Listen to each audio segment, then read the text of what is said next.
প্রখর রোদে তপ্ত বাতাস, সঙ্গে উৎকণ্ঠা। ছোট বড় স্তূপে রাখা শত শত চামড়া বিক্রির অপেক্ষায় মৌসুমি ব্যবসায়ীরা, কিন্তু দেখা নেই বহু কাঙ্ক্ষিত ক্রেতার।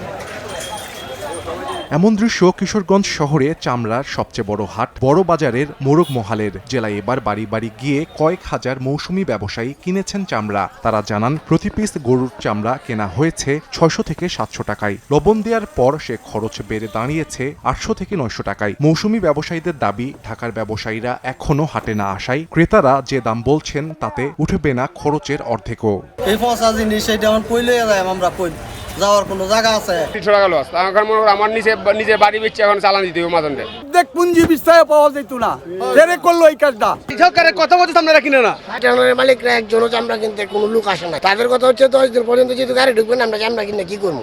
চামড়ার বাজার নিয়ন্ত্রণে প্রশাসনের নজরদারির দাবি হাট ইজারাদারের। সবারই লস হইতে সরকারের কাছে আশা করি যেন এর একটা সুব্যবস্থা হয়।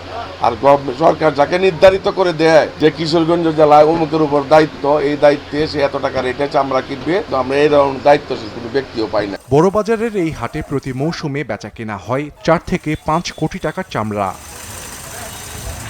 সময় সংবাদ, কিশোরগঞ্জ।